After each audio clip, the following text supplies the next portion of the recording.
बिस्मिल्लाहिर्रहमानिर्रहीम। इस वक्त हमारे दरमियान पाकिस्तान का बहुत बड़ा नाम और मैं समझता हूँ हर एक की दिल की धड़कन जनाब फ़ाद मुस्तफ़ा साहब मौजूद हैं।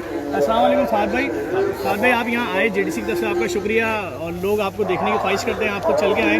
फ़ाद भाई, कैसा लग रहा है जो मुसीबत ज़्यादा लोग हैं उसके लिए जेडीसी जो काम कर रही है? यार मुझे ऐसा लग रहा है कि असल हीरोज़ जो हैं वो जेडीसी के लोग हैं और ज़फ़र भाई हैं, क्योंकि हर कोई अपनी अपनी कैपेसिटी से कर रहा है, लेकिन ट्रस्ट में ये लोग अपनी हैसियत से, अपनी कैपेसिटी से बहुत बड़ा काम कर रहे हैं। मैं इस वक्त ये देख के दंग रह गया हूँ और मुझे ऐसा लग रहा है कि माशाल्लाह पाकिस्तान इस मुश्किल वक्त से ऐसे लोगों की वजह से निकल जाएगा, जेडीसी की वजह से निकल जाएगा। ऐसे और भी बहुत लोग होंगे, लेकिन मेरा ये पर्सनल एक्सपीरियंस ऐसा है कि मुझे देख के बड़ी इस वक्त एक हौसला मिला है कि आई थिंक हम बहुत कुछ कर सकते हैं। शायद हम कुछ ना कर पाएँ, लेकिन ऐसे लोग अगर मौजूद हैं तो डेफिनेटली बहुत कुछ होगा। आप लोग भी जेडीसी की मदद करें जितना ज़्यादा आप इनके साथ कोऑपरेट करें, बिकॉज एक सबसे अच्छी बात यह है कि ये हर मसलक को इस वक्त केटा कर रहे हैं, कोई तफरीक नहीं है ज़बान की। बल्कि फादर में आपकी नॉलेज में लाऊं, जो प्रोटेस्टेंट्स का सबसे बड़ा चर्च है कराची में, सादिक डैनियल साहब का, उसके अंदर भी कैंप लगा दिया है।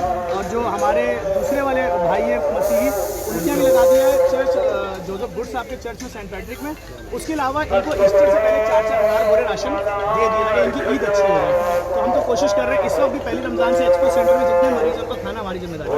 और उसके अलावा दस्तरखान पे हम शहरी कराते हैं, नुमाइश में 40,000 लोग डेली शहरी करते हैं, शुतुरमुर्ग से लेकर हर वो जो एक मिडिल क्लास आदमी अफोर्ड नहीं कर सकता। आपका शुक्रिया, आप आए। और आपको हमारी ज़रूरत नहीं है, आपके पास बहुत माशाल्लाह बहुत है, तो जितनी मदद कर सके जेडीसी की। और आवाज़ की वजह से एक्चुअली मैं यहाँ पर आया था, तो इनका बहुत शुक्रिया कि मुझे लेके आए और हमने आपका पाकिस्तान की तरफ से आपका शुक्रिया।